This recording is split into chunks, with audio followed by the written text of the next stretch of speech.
만드는 거고, 그럼 둘이 다 상해요. 둘이 다 상하면 그 이튿날 아침 자녀들이 다 상해요. 자녀들의 마음이 다 상하면 온 가족이 다 속이 상해 들어가는 거예요. 그러니까 누구든지 마음 상하거들랑 잠잘 자격이 없어요.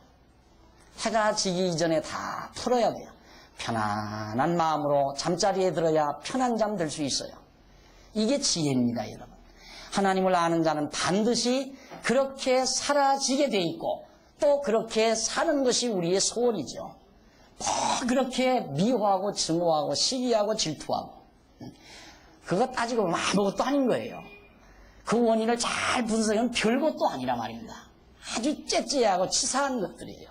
그런 것 때문에 내 소중한 영혼이 지금 상처를 입는 거고, 마음 상하는 건 영혼의 상처거든요. 그것이 육신의 상처까지 직접적으로 나타나서 약방 드나들어야 되고, 그것이 계속되면 병원에, 조그만 병원에 드나들어야 되고, 그것이 지속되면 대학병원에 드나들어야 되고, 대학병원 정도 갈 정도면요, 살림 한쪽 무너나잖아요. 그 짓을 왜 해요? 안 그래? 우리 성도대 학생들은 절대 그렇게 하는 한 졸업 못합니다. 졸업 안 시키죠. 또 졸업생 자격이 없고요.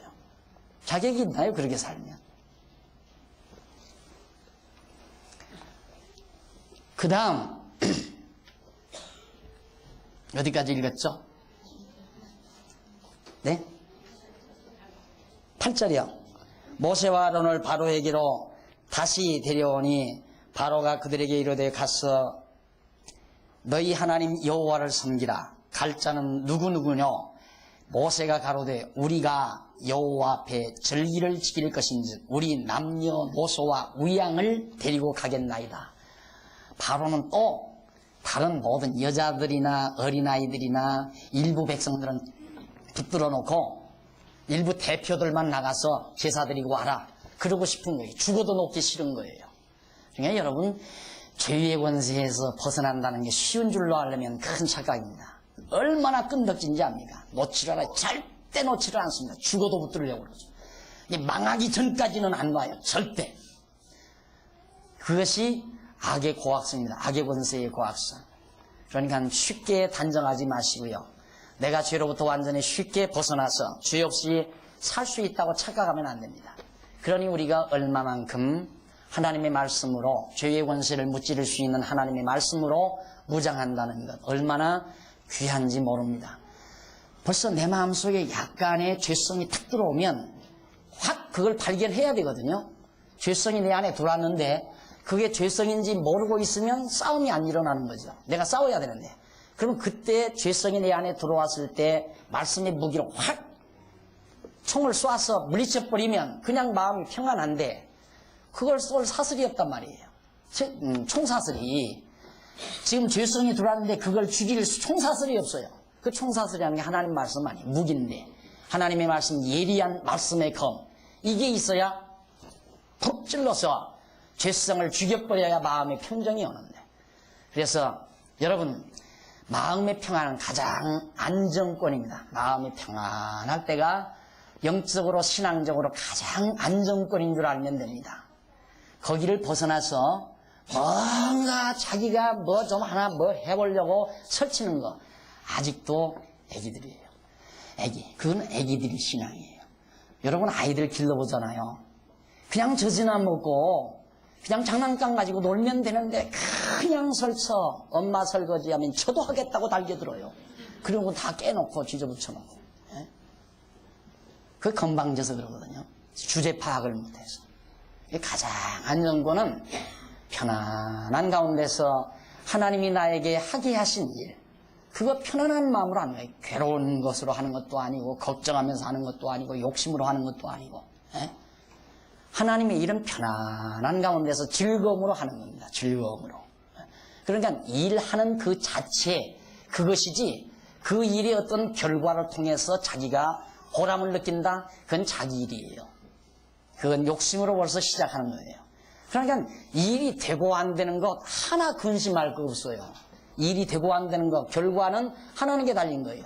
다만 지금 하나님께서 나에게 어떤 일을 하게 하셔서 하는 일뿐이에요. 그죠? 열심히 그냥 그 일하는 것이 즐거우니까. 그냥 일하는 게 즐거우니까. 그것이 가장 안정적인 정상적인 일이다 하는 얘기입니다.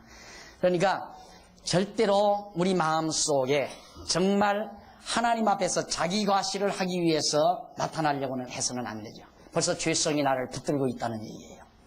바로가 이처럼 죽어도 이스라엘 백성을 놓지 않으려고 하는 이 간악한 마음을 여기서 발견해 봅니다. 10절 바로가 그들에게 이르되 내가 너희와 너희 어린 것들을 보내면 내가 너희와 너희 어린 것들을 다 보낸다면 그 말이죠. 여호와를 너희와 함께하게 함과 일반이니라. 여호와를 여호와가 너희와 함께하는 거다. 이제 아이들까지 다 같이 보내버린다면 여호와가 함께하니까 일로로 가버린다 이거죠. 다시 여기 안 들어온다. 지금 그 말이에요. 바로가 벌써 알았잖아요.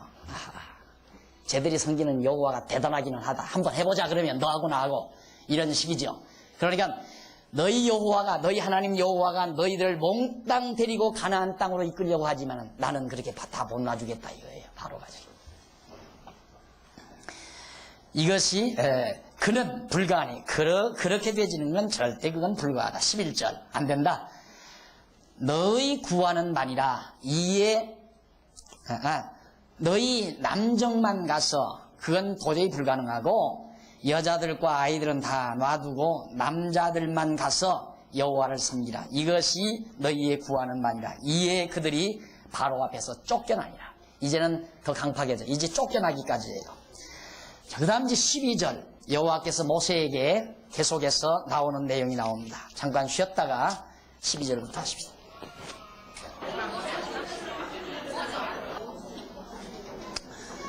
12절 여호와께서 모세에게 이르시되 손을 애굽 땅 위에 들어 메뚜기로 애굽 땅에 올라와서 우박에 상하지 아니한 밭의 모든 채소를 먹게 하라. 그 명령대로 바로 그 메뚜기는 14절 애굽 온 땅에 이르러 그 사방에 내림에 그 해가 심하니 이런 메뚜기는 전에도 없었고 후에도 없음이로라. 그 메뚜기가 애굽 천지에 나타나서 모든 푸른 채소를 다 갉아먹어 버리고 곡식도 다 갉아먹었습니다. 그렇게 되자 16절 바로가 모세와 아론을 급히 불러서 이르되 내가 너의 하나님 여호와와 너희에게 득죄하였으니 바로가 뉘우치죠. 우리가 이런 것을 소위 회개라고 생각하면 안 되죠. 이렇게 되면 이제 바로가 하나님께 죄졌음을 회개했으니까 구원 얻는다. 그게 아니에요. 가룟 유다도 회개했잖아요. 예수님 팔고 회개했지만 지옥 가잖아요. 필요 없어요. 예, 회개한다고 해서 구원 천국 가는 게 아니지 않습니까? 하나님이 택한 백성이라야 가죠. 애굽 바로왕 자기가 하나님 앞에 죄졌음을 알았지만은 결국 바로왕은 망하고 말아요. 망하고 마는데 그가 하나님께서 보내라 할 때 보냈을 걸 하는 그런 뉘우침과 하나님의 전능성을 그가 발견하고 굴복하는 얘기입니다. 17절 청컨대 나의 죄를 이번만 용서하고 너희 하나님 여호와께 구하여 이 죽음만을 내게서 떠나게 하라. 이제는 온 채소를 다 갉아먹었으니까 굶어 죽게 돼 있지 않습니까? 이것 좀 면하게 해달라고 사정을 합니다. 그가 바로에게서 나가서 하나님께 여호와께 구했습니다. 여호와께서 돌이켜서 메뚜기를 홍해에 전부 몰아 넣어버려 가지고 메뚜기 재앙이 그치게 하죠. 그러나 20절 여호와께서 바로의 마음을 또 강팍하게 합니다. 여호와께서 바로의 마음을 강팍하게 하셨으므로 이스라엘 자손을 보내지 아니하였더라. 바로의 마음을 자기 마음대로 보내고 싶었지만은 결국 하나님께서 바로의 마음을 또 강팍하게 해서 보내지 않게 하는 결과를 가져오죠. 21절 여호와께서 모세에게 이르시되 하늘을 향하여 네 손을 들어서 애굽 땅 위에 흑암이 있게 하라. 이제 9번째로 흑암 재앙을 내리게 합니다. 캄캄함 재앙. 이 재앙이 3일 동안 계속해서 애굽 온 땅에 있어서 22절, 23절 그동안은 사람이 서로 볼 수 없으며 자기 처소에서 일어나는 자가 없으되 이스라엘 자손에 거하는 곳에는 광명이 있었더라. 애굽 사람들은 며칠이고 그냥 계속 잠만 자는 거예요. 3일 동안 계속 일어나지 않고. 캄캄하니까 일어나야 아무것도 안 보이잖아요. 그런데 이스라엘 백성, 애굽 사람들이 사는 거예요. 애굽 사람이 사는 곳에는 3일 동안 계속 흑암이 머물러 있어서 아무것도 안 보여요. 그러니까 잠자리에서 일어나지 않고 그냥 잠만 자고 있는데 이스라엘 백성들이 사는 곳에는 광명한 빛이 계속 있었습니다. 그렇게 되자 24절 바로가 모세를 또 불러들여서 여호와를 섬기라고 또 양보를 합니다. 그러면서 양보를 하는데 또 조건이 붙어요. 24절에 보면 거기 보십시다. 바로가 모세를 불러서 이르되 너희는 가서 여호와를 섬기되 너희 양과 소는 머물러 두고 제사는 두고 가라 이 말이에요. 너희 어린 것은 너희와 함께 갈지니라. 조금씩 양보하죠. 조금씩 양보해요.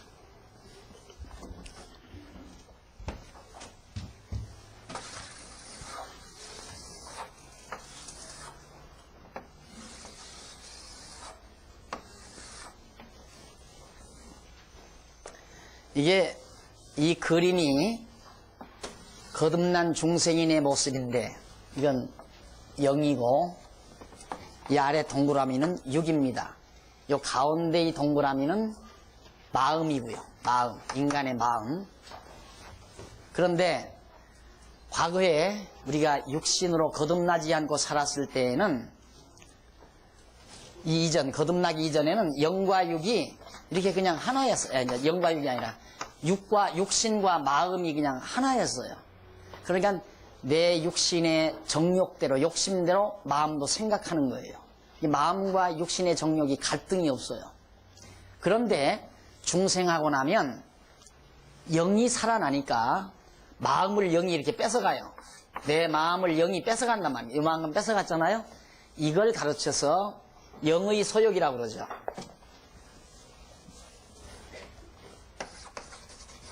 영의 소욕. 여기 나머지 남아있는 이 마음을 육신에 속해 있으니까 이건 육의 소욕이라고 그래요. 영의 소욕과 육신의 소욕이 바로 우리 중생한 성도들에게 있습니다. 그런데 이 마음이 빨리 영적으로 자꾸만 이렇게 뺏어져 가야 되잖아요. 이게 자라나는 거란 말입니다. 우리 성도의 신앙적 인격이 자꾸 자라나는 과정인데 저 자라나기가 그렇게 쉬운 게 아니에요. 저게 자라나려면 육신의 소욕이 양보돼야 되거든요. 이게 이렇게 줄어들어야 한다 이 말입니다. 그러니까 이 영의 소욕이 자꾸 자라난다는 말은 육의 소욕이 자꾸 줄어간다는 얘기. 이렇게 줄어간다. 점점 이렇게 줄어간다. 육신의 소욕. 지금 여기 바로가 지금 9번째 재앙을 내리니까 이제는 다 가라 그거예요. 다 가지만 재물만은 놓고 가라. 양과 짐승들만 놓고 가거라. 조금 잡아놨잖아요. 요거죠. 그러니까 우리가 죽기 이전까지 조금은 남아요. 육신의 소욕이 내가 조용히 눈 감으면서 마지막 주의 부르심을 듣는 그 순간까지 육신의 소욕이 딱 남아있어요. 조금. 마지막 운명하면서 그것이 딱 떨어져 버리고 말이죠. 그러니까 육신을 가지고 있는 한 사단의 권세, 죄의 권세는 죽으라고 우리를 놓지 않고 부여잡고 있습니다. 그런데 어떻게 저렇게 점점 양보하게 되는가? 큰 사건 하나씩 벌어져야 한다니까요. 큰 사건이 하나씩.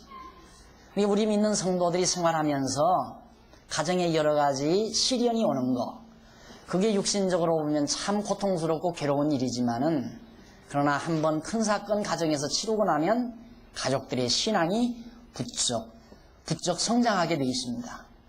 굉장히 성장하게 되어 있죠. 자, 이것이 바로 하나님께서 우리를 섭리해 가시는 과정이에요.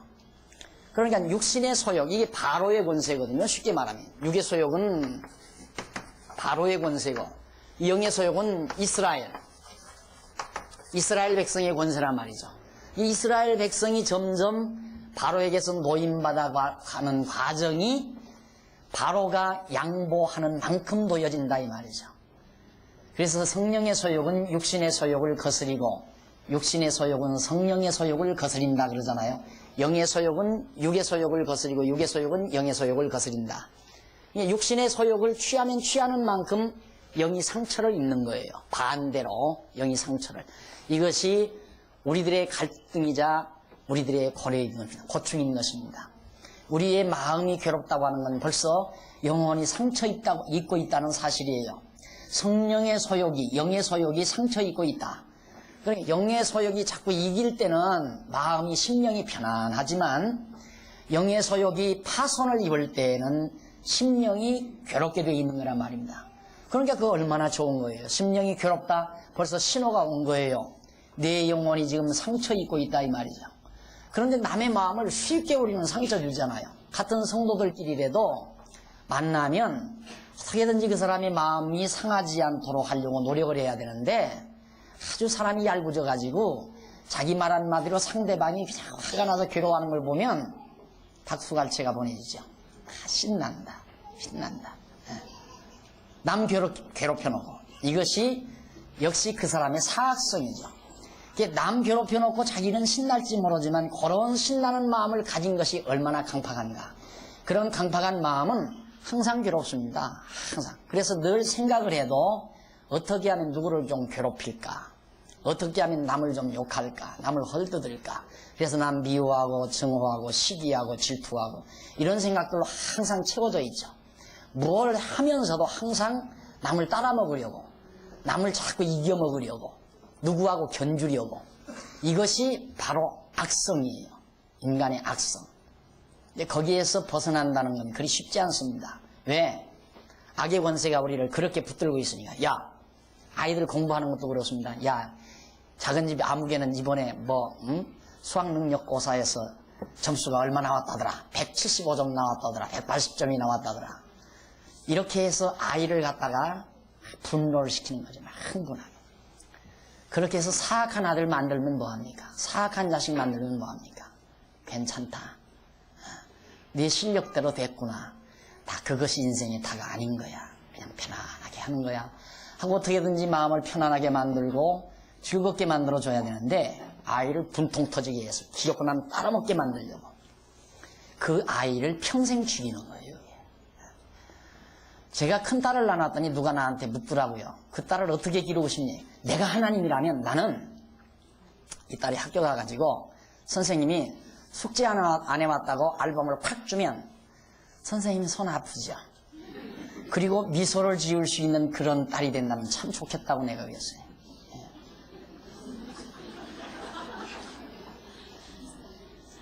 그게 인간 아니에요? 그건 뭐 그렇게 대단한 거라고. 공부 조금 잘한 것이 뭐가 그렇게 대단한 거라고. 하나님 여호와 알고 마음 편한 줄 알고 고운 마음 가지고 열심히 주어진 구멍가게면 구멍가게, 작은 사업이면 작은 사업, 직장이면 직장 열심으로 땀 흘려 일해서 좀 여유 있으면 좀 여유 있는 건 먹고 여유 좀 모자라면 좀 모자라게 먹으면서 마음 편안하게 고운 마음 가지고 사는 것, 이것이 인생의 다 아니에요? 그거 다 아닙니까? 그런데 그렇게 생각들을 안 하잖아요. 그래서 우리가 영의 소욕이 자라난다고 하는 것은 간단치만은 않다. 한번 온통 지금 마지막 이 재앙, 흑암재앙이 마지막 임하니까 결국 이 바로의 마음이 부드러워져 가지고 하나님 앞에서 낮아지는 그런 결과를 가져오게 되죠.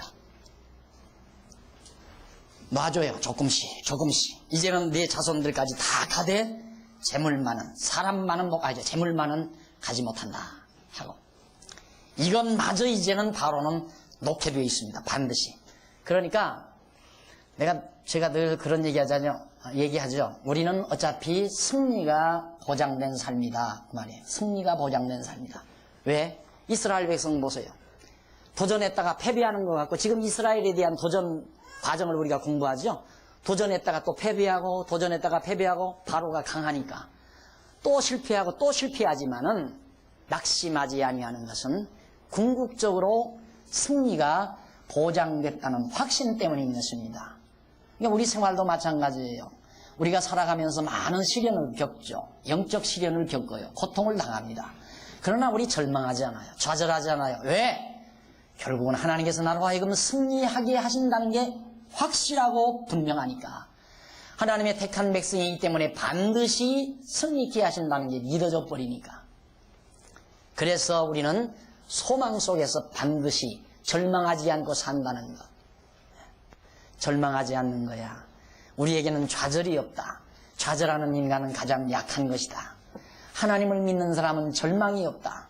좌절하지 않는다. 소망 속에서 산다. 이것이 제 집 아이들에게 늘 입버릇처럼 이야기하는 내용입니다.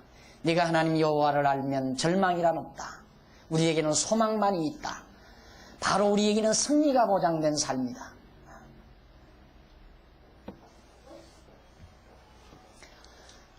이래서 결국 하나님께서 바로의 마음을 마지막으로 이제 물리치기 위해서 역사하시는 장면이 최후로 나오게 될 겁니다. 자, 가지고 가지 말라. 가서 섬기되 너희 양과 소는 머물러 두고 너희 어린 것은 너희와 함께 갈지니라. 여기서 여자는 빼놓죠. 또 부녀자는 또 빼놔요. 부녀자하고 짐승하고 다 부려먹기 위한 거죠. 짐승은 재산이니까. 여자는 일시키기 위해서, 노예로 시키기 위해서. 24절, 그 다음 25절, 모세가 가로되 왕이라도 우리 하나님 여호와께 드릴 희생과 번제물을 우리에게 주어야 하겠고 우리의 생축도 우리와 함께 가고 한 마리도 남길 수 없으니 이는 우리가 그 중에서 취하여 우리 하나님 여호와를 섬길 것이며 또 우리가 거기 이르기까지는 어떤 것으로 여호와를 섬길는지 알지 못함이니이다. 모세의 답변이 참 명답이죠. 제물이 있어야 제사를 드리지 않습니까? 그런데 어느 걸 잡아서 드려야 될지 거기 가봐야 아는데 여기서 어떻게 골라가지고 갑니까? 그러니까 다 가지고 가야 됩니다. 다. 그렇게 말하지만은 27절, 여호와께서 바로의 마음을 또 강팍하게 하셨으므로 그들을 보내기를 즐겨 아니하고 모세에게 이르되 너는 나를 떠나가고 스스로 삼가 다시 내 얼굴을 보지 말라. 내 얼굴을 보는 날에는 죽으리라. 이제는 너는 없어지라 이거야. 너 하나 때문에 괴롭다. 너 없어져 버리라. 모세가 가로되 왕의 말씀이 옳으니이다. 내가 다시는 왕의 얼굴을 보지 아니하리다. 모세가 이제 많이 담대해졌죠. 처음하고는 상당히 담대해졌죠. 벌써 한 8, 9차례 하나님의 이 표적, 그러니까 재앙에 대한 이적적 표적을 보고 나서 모세의 믿음도 굉장히 강건해졌어요. 처음에는 죽어도 안 가려고 그러고 말도 못한다고 그러고 나는 내 말을 바로가 듣겠습니까 하면서 자꾸 사양했는데 이제는 바로하고 맞서잖아요. 좋소. 이제 당신 얼굴 다시는 안 볼 거요. 하고 당당하게. 왜? 당신들 망한다 이거예요. 당신들 다 망한다 이걸 믿어요. 이것이 곧 바라는 것들의 실상이란 말입니다. 아직 망하지 않았지만 망한다는 걸 확실히 믿잖아요. 믿음이라고 하는 건 어떻게 생기는가? 이런 과정을 통해서 믿어져요. 그러니까 우리의 신앙도 처음에 우리의 믿음이 이만했을 때는 당장 눈앞에서 되졌을 때는 그런갑다 하다가 또 조금 지나면 잊어버리고 또 조금 지나면 잊어버리고 이러면서 점점 어느 정도 커야 그 다음에는 믿어져 버려요. 된다. 안 망한다. 소망이 있다. 우리에게는 승리가 보장되어 있다. 아직 절대로 되어지지 않은 거지만은 되어진 것처럼 믿고 마음의 평정을 그냥 찾아버리죠. 이게 믿음의 큰 믿음의 결실인 겁니다. 그러니까 믿음은 많은 시련을 겪으면서 믿음이 자라나게 되는 겁니다. 실패를 거듭하면서 믿음이 자라나는 거고요. 하나님께서는 지금 9번째 이스라엘 백성들의 도전을 실패케 만들었어요. 그런데도 그런 실패 과정에서 커가는 것은 뭐냐면 이스라엘 백성의 믿음이요 모세의 믿음이었다는 사실. 이것이 소득 아닙니까? 바로 하나님은 그런 소득을 거두어 주시려고 모세로 하여금 실패케 했다는 것. 그래서 우리 믿는 자의 실패는 믿지 아니하는 사람들이 볼 때 실패지만 우리 믿는 자의 눈으로 볼 때는 실패는 없다. 실패는 반드시 사람들이 일반 믿지 아니하는 사람들이 보는 실패라고 하는 그 실패 속에는 반드시 그보다도 더 엄청난 가치로운 것에 소득이 동반한다는 것. 이것을 우리는 확실히 믿고 살 수가 있는 것입니다. 그 다음 넘어가서 11장에 보면 11장은 어떤 내용이냐면 11장부터는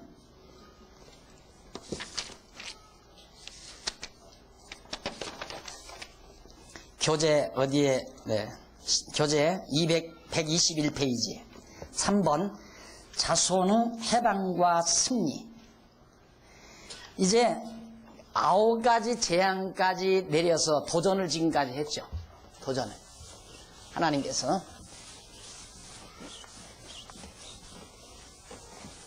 그러니까 그 앞서 내용은 어떤 내용이냐, 자손의 생육과 도전이에요.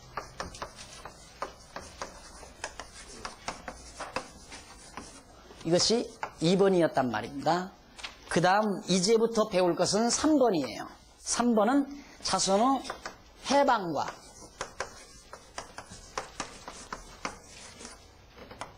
해방과 승리. 그러니까 하나님께서 이스라엘 백성으로 하여금 애굽에 도전하게 했는데 어떻게? 생육하고 번성해서 도전하게 했단 말입니다. 도전했는데 지금까지의 도전이 다 실패였어요. 일반적으로 볼 때에는. 그런데 놀랍게도 그런 도전은 실패가 됐지만은 결국은 해방시켜 애굽에서 해방되게 만들고 최종적으로 승리케 하시는 하나님의 섭리 내용이 11장과 18장 사이에 나타난다. 이제부터의 내용은 이스라엘의 승리 내용이 나옵니다. 그러니까 이거 보세요. 잠시만 참고 보면 승리 장면이 나오잖아요. 아까 이스라엘 백성들이 계속 패배할 때마다 속상하죠?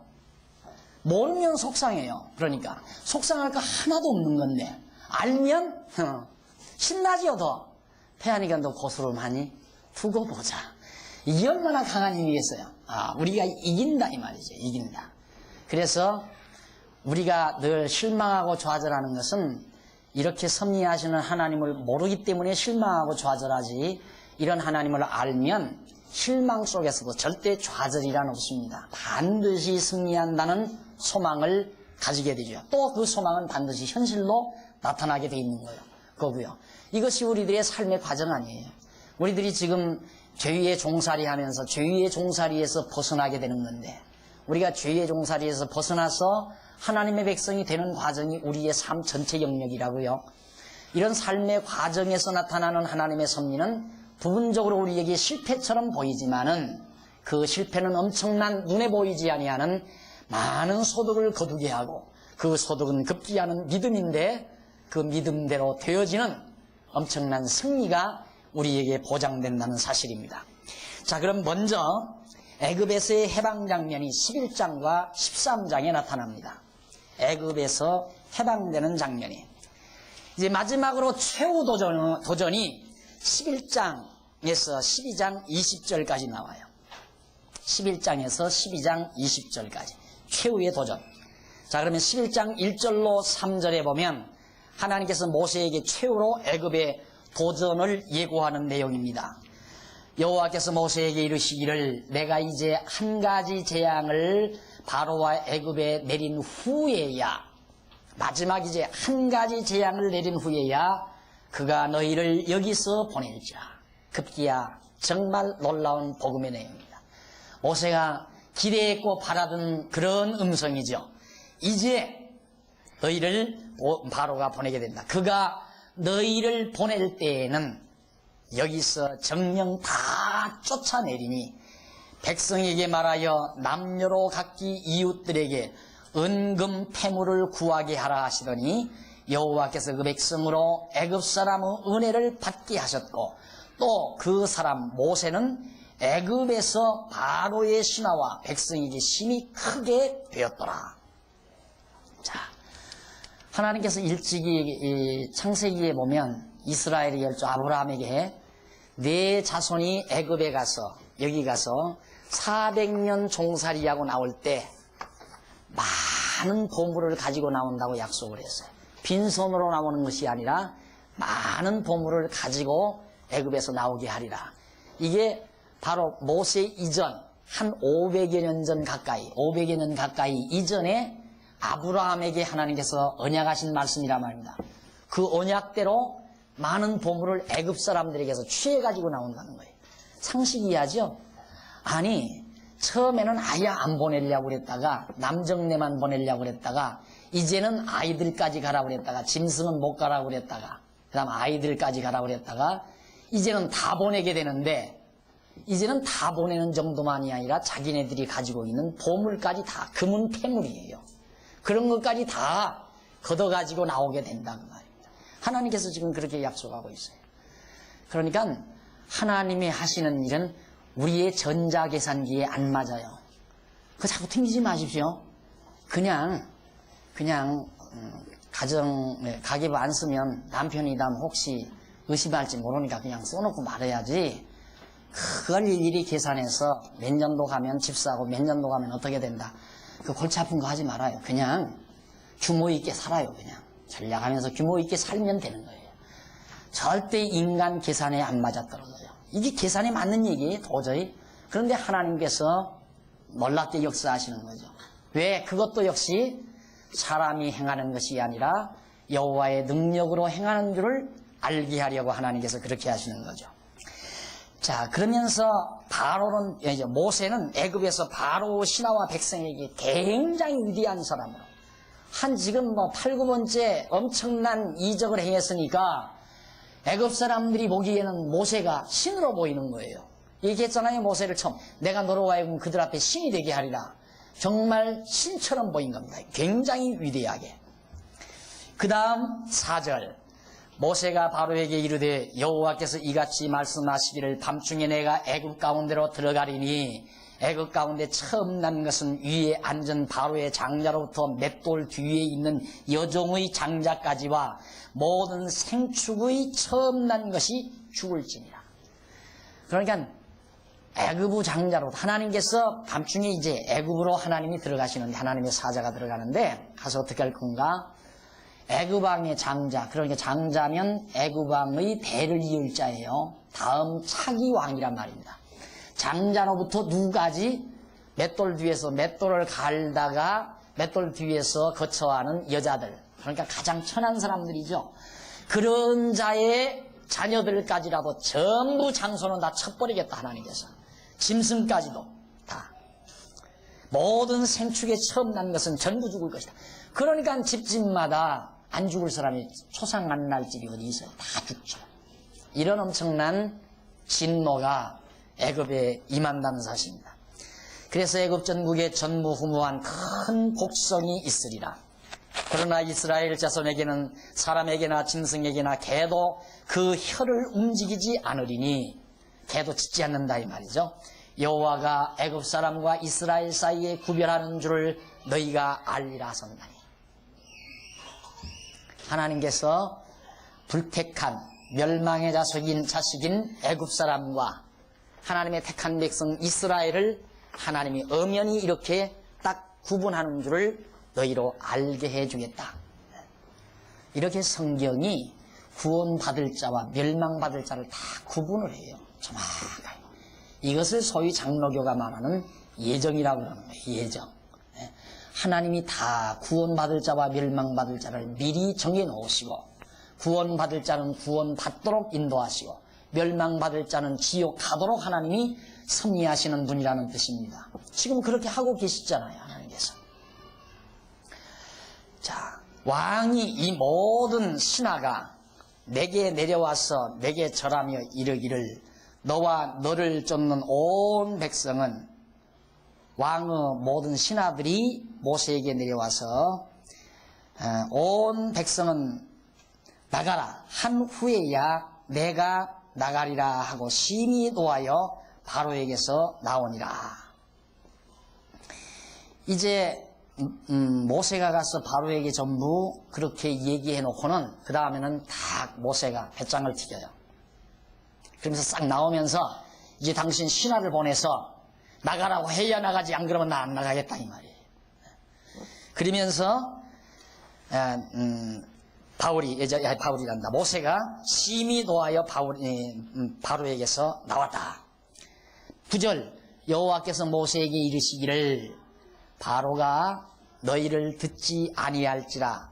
그러므로 내가 애굽 땅에서 나의 기사를 더하리라 하셨고 모세와 아론이 이 모든 기사를 바로 앞에 행하였으나 여호와께서 바로의 마음을 강팍하게 하셨으므로 그가 이스라엘 자손을 그 나라에서 보내지 아니하셨더라. 지금까지의 일을 종합적으로 얘기해 놓으신 겁니다. 자, 그 다음 이제 12장에 넘어가면 12장 1절로 15절까지는 회중에게 어린 양의 피를 분설주에 바르라고 그렇게 하나님께서 명하십니다. 내용을 보면 이렇습니다. 여호와께서 애굽 땅에서 모세와 아론에게 일러 가라사대 이달로 너희에게 달의 시작 곧 해의 첫 달이 되게 하라. 정월달이 되게 하라 이 말이죠. 그러니까 지금 이 이적을 마지막 장자 진멸의 이적을 행하는 그 달을 1월달로 쳐라. 첫 달로. 그렇게 해서 너희는 이스라엘 회중에게 고하여 이르라. 이달 열흘째 지금부터 쳐가지고 1월 1일이다 오늘이. 그러니까 앞으로 열흘 있다가 그 말이죠. 이달 열흘에 너희 매 사람이 어린 양을 취할지니 각 가족대로 그 식구를 취하여 어린 양을 취하되 그 어린 양에 대하여 식구가 너무 적으면 그 집의 이웃과 함께 인수를 따라 하나를 취하며 각 사람의 식량을 따라서 너희 어린 양을 계산할 것이다. 그러니까 양 한 마리를 잡아서 먹을 만큼 숫자를 택해라. 5이 먹을 수 있으면 5명이서 한 마리 잡고 10명이 먹을 수 있으면 10명이서 양 한 마리를 취해서 10일 날 양을 취하라 그 말이에요.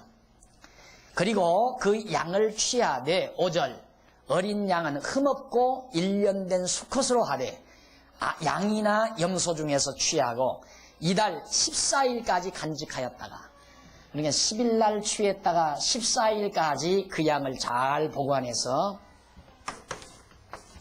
10일에 취하고 14일에 이때까지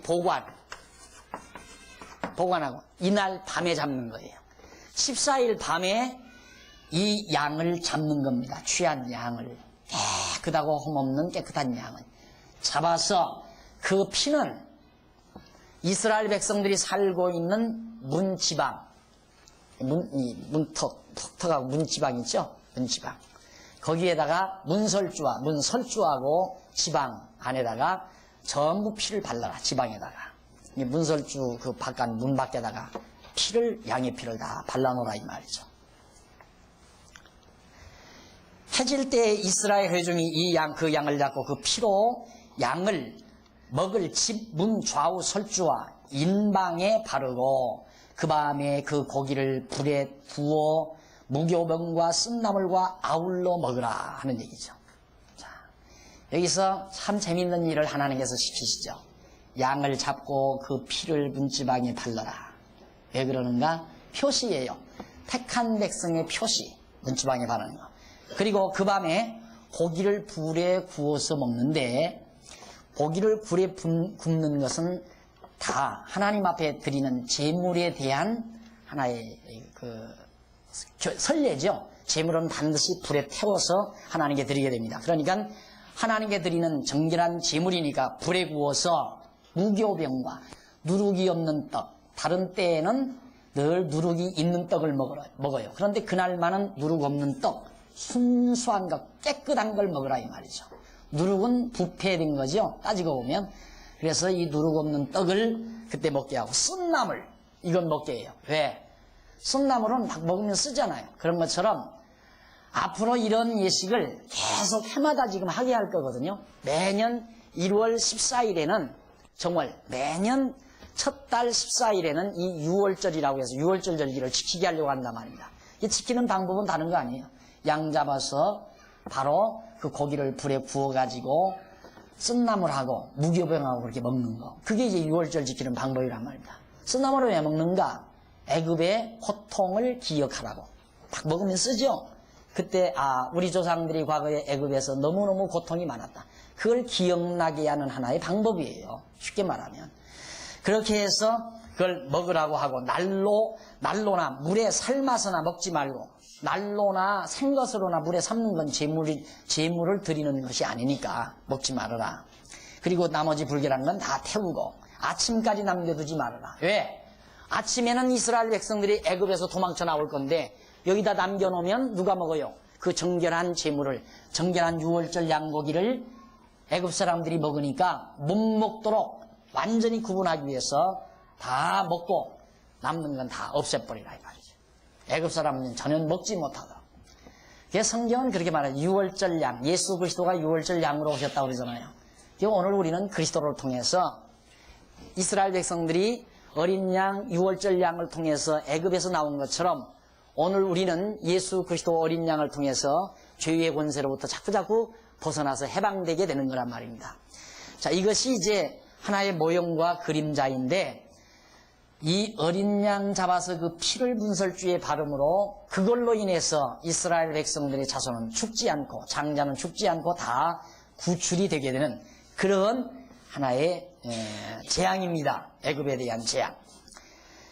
자, 그래서 이제 내가 12절 그 밤에 애굽 땅에 두루다니며 사람과 짐승을 물어라고 애굽 나라 가운데 처음 난 것을 다 치고 애굽 모든 신에게 벌을 내리리라. 나는 여호와로라. 내가 애굽 땅을 칠 때 그 피가 너희의 거하는 집에 있어서 너희를 위하여 표적이 될지라. 하나님의 택한 백성이라는 표적이 바로 그 피였다. 내가 피를 볼 때 너희를 넘어가리니, 넘어간다 해서 6월이에요. 넘을 월자, 넘어간다. 넘어가리니 재앙이 너희에게 내려 멸하지 아니하리라. 이스라엘 백성에게는 너희는 이 날을 기념하여 여호와의 절기를 삼아 영원한 규례로 대대로 지킬지니라. 영원한 규례. 그러니까 이 6월절 여호와의 절기다. 이걸 꼭 지키도록 해라. 하는 것이 14절까지였고요. 15절 너는 7일 동안 무교병을 먹을지니 그 첫날에 누룩을 너희 집에서 제하라. 아까 말씀드렸죠. 누룩 제하고 첫날부터 7일까지 유교병 먹지 말라. 먹는 자는 이스라엘에서 끊쳐지리라. 왜 그런 줄 아십니까? 이렇게 1년에 한 차례씩 정월 14일 날로부터 7일 동안 무교병을 먹어야 아버지 왜 오늘은 무교병을 먹어요? 왜 누룩이 없어요? 떡에? 그러면 설명해 줄 수 있는 게 뭐겠어요? 그때 설명해 줄 수 있는 게 우리 조상들이 과거에 애굽에서 나왔다. 여기에서 나올 때 여차해서 나왔는데 여호와 하나님께서 마지막 애굽의 장자들을 전부 진멸할 때 그날 밤 하나님께서 우리에게 누룩 없는 떡을 먹으라고 그랬다. 그렇게 얘기해 주다 보니까 가르치는 게 뭐냐면 여호와 하나님이란 말입니다. 그러니까 이스라엘 백성들에게 하나님께서 자녀들에게 가르치는 그 가르침의 포인트가 뭐냐면 하나님 여호와다. 그거예요. 그걸 가르쳐라. 하나님 여호와를 잊어버리지 않게 그걸 잘 가르쳐줘라. 그걸 가르치기 위해서 무교병을 먹어라. 근데 무교병을 안 먹고 유교병을 먹었다. 누룩 있는 떡을 먹으면 아이들이 묻지도 않잖아요.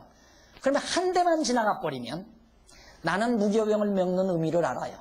그런데 그냥 6월절이 와도 무교병을 안 먹고 유교병을 그냥 먹어버리면 아들들도 물어보지도 않고 아버지도 가르쳐주지 않고 그러다가 나 죽어버리면 그냥 아이들은 모르는 거예요. 그 다음 여호와 하나님을. 그렇게 해서 자기 선조에 묘 잊어버린 사람이 얼마나 많습니까? 지금 우리나라에도. 아버지가 명절 때면 꼭 아들 손목 붙들고 이것이 내 증조부 할아버지 산소다 하고 가르쳐 주어야 자꾸 내려가면서 그걸 알고 기억을 하는데 한 대만 안 데리고 다니면 그 다음 잊어버리는 거예요. 그래서 분실묘돼 버리고 마는 거죠. 그런 거나 똑같은 거예요. 그래서 이스라엘 백성들에게 하나님 여호와를 잊어버리지 않게 가르치도록 하는 것이 6월절 절기의 목적이에요. 절기의 목적이라니 하나님 여호와를 후대들에게 전승하고 알게 하는 방법. 절기가. 그 다음 이제 너희는 그것을 어디에요? 16절 너희에게 첫날에도 성회요 제7일에도 성회가 되리니 이 두 날에는 아무 일도 하지 말고 각인의 식물만 너희가 갖출 것이니라.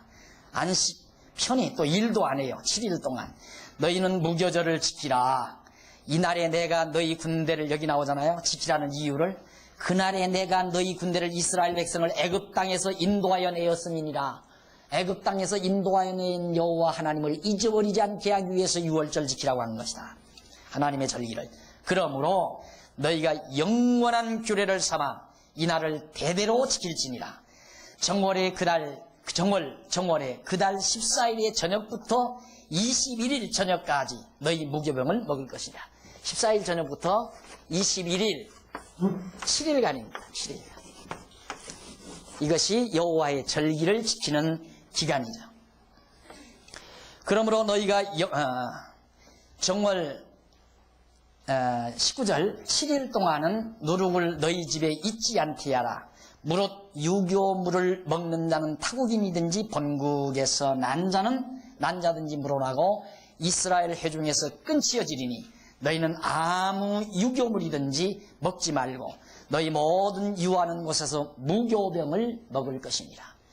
이게 얼마나 하나님의 집념이 강합니다. 당신이 여호와임을 백성들이 잊어주지 않기를 바라는 하나님의 집념, 여기에 담겨져 있죠. 가장 중요한 내용입니다.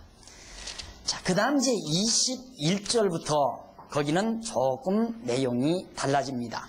최후 재앙과 해방 장면이 21절부터 마지막 51절까지 거기 나옵니다. 21절부터 51절까지. 21절로 28절에 보면 여호와께서 명하신 말씀대로 모세와 회중이 다 시행을 했어요. 양을 10일날 취해가지고 14일날 잡아서 피는 문설주에 바르고, 그리고 고기는 해서 먹고, 그리고 정말 하나님 앞에서 하라는 유월절 행사를 그대로 다 한 내용이 28절까지 나와요. 그 다음 이제 28절, 그 다음 이제 29절에 보면 29절로부터 30절까지는 여호와께서 애굽의 처음 난 것들을 쳐서 다 죽여버리죠. 29절 한번 보십시다. 밤중에 여호와께서 애굽 땅에서 모든 처음 난 것, 곧 위에 앉은 바로의 장자로부터 옥에 갇힌 사람의 장자까지, 천한자까지 모든 백성들의 장자들을 전부 쳐버리니까 큰 호곡이 있었다고 그랬죠. 엄청난 큰 울음이 터져버렸어요. 31절, 밤에 바로가 모세와 아론을 불러 이르되 너희와 이스라엘 자손은 일어나 내 백성 가운데서 떠나서 너희 마음대로, 너희 말대로 가서 여호와를 섬기며 너희 마음대로, 말대로 너희의 양도 소도 몰아가고 나를 위하여 축복하라. 마지막 다 놔줘버리잖아요. 완전히 포기해버립니다. 이것이 결국 이스라엘의 최종적인 승리의 과정이 되지는 거죠. 애굽 사람들은 말하기를 우리가 다 죽은 자 되도다 하고 백성을 재촉하여 그 지경에서 속히 보내려 하므로 백성이 발견되지 못한 반죽 담은 그릇을 옥에 싸가지고 무교병을 자연히 먹게 되죠. 반죽을 했는데 아직 부풀지 않은 것을 싸가지고 밤중에, 새벽에 도망을 간 밤중에 싸가지고 게임이니라. 이스라엘 자손이 모세의 말대로 하여 애굽 사람에게서 은금 패물과 의복을 구하매 여호와께서 애굽 사람으로 백성에게 은혜를 입게 하사 그들을 구하는 대로 주게 하심으로 그들이 애굽 사람의 물품을 취하였더라. 온갖 보물을 가득히 끌어안고 나갈 수 있었습니다. 그렇게 강팍한 애굽 사람들의 마음속에 이제 다급해진 거죠. 장손이 다 죽었는데 첫새끼가 다 죽고, 그러니까 달라는 대로 하나님께서 그들의 마음을 부드럽게 해놓으니까, 애굽 사람들의 마음을 부드럽게 하니까 돈이 술술 은금 패물들이 막 나오잖아요. 가지고 가라고. 왜? 안 주면 안 나갈까 봐서 겁이 난 거죠. 이제 안 나가면 또 얼마나 무서운 재앙이 임할지 모르니까 어서 나가라고. 자, 그러니까 하나님께서 악인의 마음도 하나님이 주관하고 이스라엘 백성의 마음도 하나님이 다 주관해서 섭리하시는 것. 받아야 될 빚도 하나님이 받게 해야 받습니다. 마음대로 못 받는 거예요. 이런 하나님의 주권을 여러분 명심하소서 이 하나님 앞에서 마음 평안하게 승리하십시오.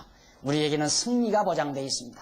반드시 죄의 권세를 무찌르고 승리의 계가를 부를 수 있는 것이 우리에게 보장된 하나님의 은총으로 알고 마음의 기쁨과 평강을 유지하시기 바라면서 오늘 강의를 여기서 마칩니다. 기도하십시다. 전능하신 하나님 아버지, 은혜와 사랑을 감사드립니다. 오늘도 하나님께서 귀한 말씀 함께 탐독하면서 진리를 깨닫게 하심을 진심으로 감사합니다. 우리가 죄의 포로로부터 벗어나기를 간절히 사모하지만은 우리의 뜻대로 되는 것이 아니라 하나님의 뜻대로 되는 것을 알았사오니 주여 언제 우리로 하여금 승리케 하실지는 모르지만 낙심하거나 절망하지 말고 소망 속에서 힘차게 살아가는 귀한 종들 되도록 주님 인도해 주시옵소서. 예수님 이름으로 기도드립니다. 아멘.